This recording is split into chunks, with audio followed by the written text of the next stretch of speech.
So we're going to be reacting to 5 riddles that will blow your mind. Let's see.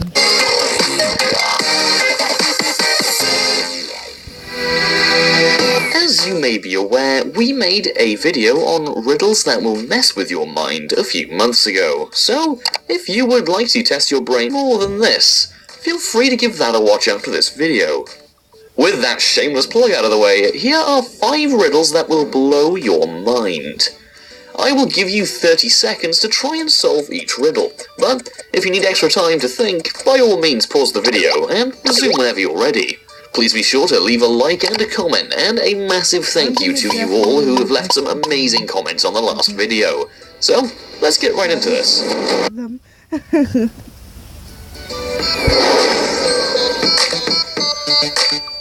A father and his son were travelling in their car when... Let's see.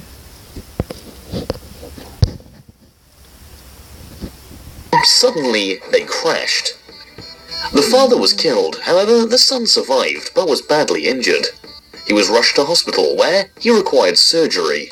However, when the doctor came in, the doctor said, "I can't operate on him, he's my son." Who is the doctor? Is the father, like, gay or something? Father, he's my son. There's a father and a mother. Oh! It's his mother! I think it's his mother. I know it's his mother.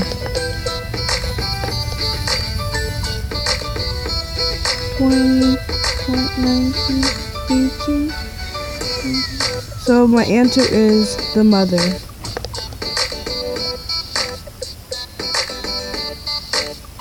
Eight, 7, 6, 5, 8, 4, 3. If you still can't get your head around this riddle, you may just kick yourself. The answer is quite simple, really, and usually overlooked for some reason. The doctor is the boy's mother. Since the boy's father died in the crash, it certainly can't be him, unless he was a ghost or something. So, therefore, it must be the boy's mother who is the doctor. A police officer walks into a room with no windows and finds a dead man who appeared to have hanged himself from the ceiling.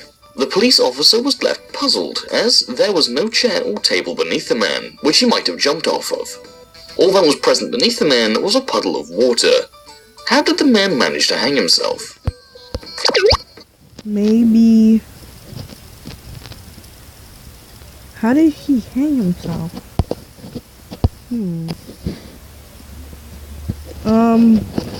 Maybe...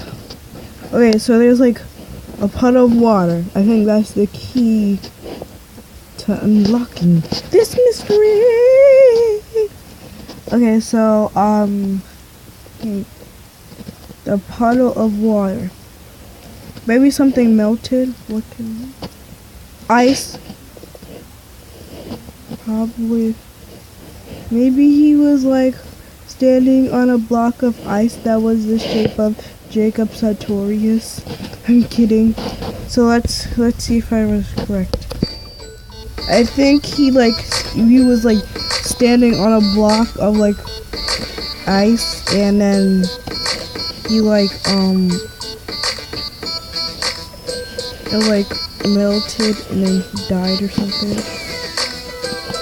Why did he use a chair? A block of not like I'm promoting this, but like, why did he use a chair? I don't know. The puddle of water is the key part of this riddle that would lead you to solve it. And no, the man did not wet himself, for those of you wondering. He was actually standing on a block of ice. The man just simply played a waiting game for the ice to melt, hence why the puddle of water was present at the scene.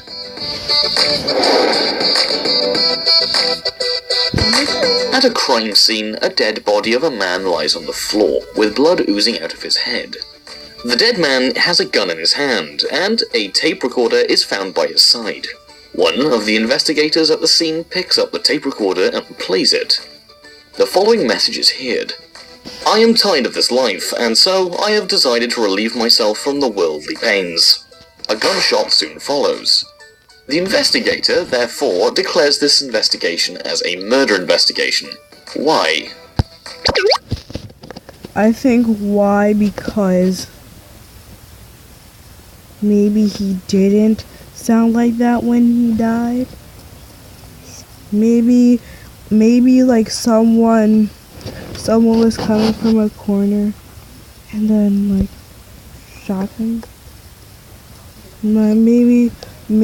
Maybe like he strangled someone like strangled him and then like he shot himself, I think. He actually 25. Let me sing Jacob Sartorius song for the waiting. Oh wait, no, let me sing closer. So baby, please pull me closer in the backseat of your Rover, and I know you can't afford like the you on your shoulder. Pull the shoes right off the corner from the mattress that you stole from your roommate back in border. We never.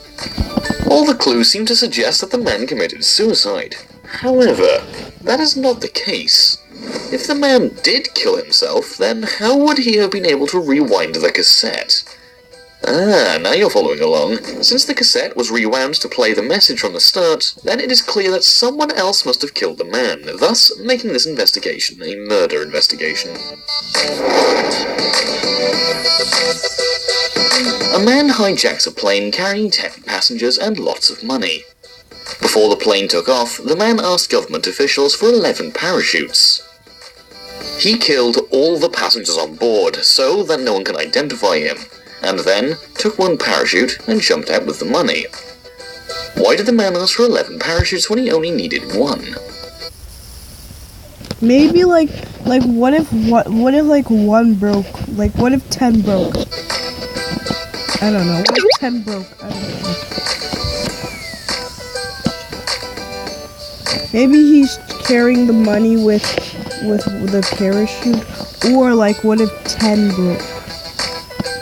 I don't know.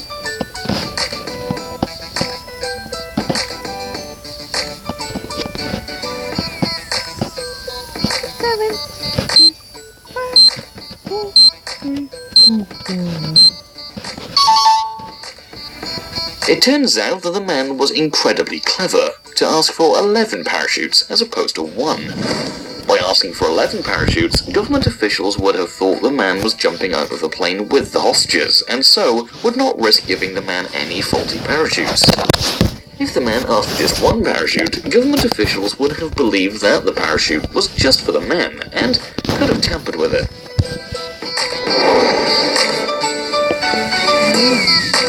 Four male prisoners were occasionally given chocolate for their hardships in jail.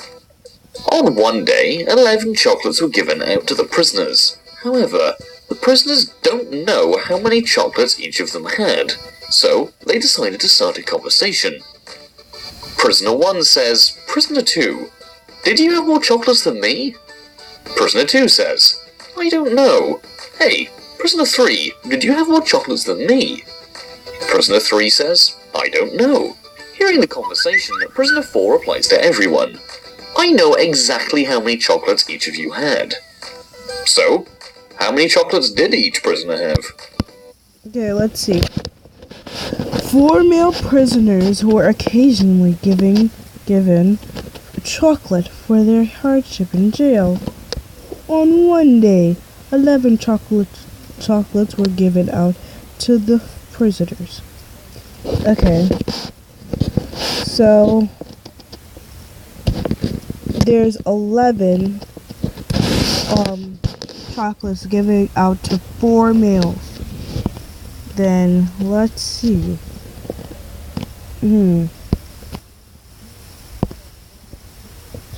They each should get 11. I mean, they each should get 11. They each should get 7 chocolate bars each. So I think it's 7. Let's skip. 4, 3, 2, 1. If you worked your way through this riddle, then you would have found yourself with the following answers. Prisoner 1, 1 chocolate. Prisoner 2, 2 chocolates. Prisoner 3, 3 chocolates. And Prisoner 4, 5 chocolates. Logic would have gotten you through this one. Prisoner 4 must have eaten 5 or more chocolates, since he did not ask the question, did you have more chocolates than me? Prisoner 1 can't have eaten 5 or more chocolates, so Prisoner 1 must have eaten between 1 and 4 chocolates. Prisoner 2 must have eaten between 2 and 4 chocolates, since Prisoner 1 asked him whether he had had more chocolates than him, meaning Prisoner 2 knew that Prisoner 1 ate between 1 and 4 chocolates. Otherwise, he would have said no if he had 1 chocolate. Prisoner 3 answered, I don't know, when asked whether he had had more chocolates by Prisoner 2. So, he would have known that Prisoner 2 must have eaten at least 2 chocolates. Going by the same logic Prisoner 2 went with, Prisoner 3 must have known that Prisoner 2 would have had at least 2 chocolates, meaning he would have had 3 or 4 chocolates himself. Otherwise, he would have answered no if he had 2 chocolates. Lastly, Prisoner 4 must have eaten 5 chocolates, which would add up to 11 chocolates between the 4 prisoners, as he knew how many chocolates each of the other prisoners had. Therefore, leaving Prisoner 1 with 1 chocolate, Prisoner 2 with 2 chocolates, Prisoner 3 with 3 chocolates, and Prisoner 4 with 5 chocolates. I am mad, but I'm sad. Well, I'm gonna wrap up this video because I'm pretty mind blown, as you can see in the title. So yeah, bye guys.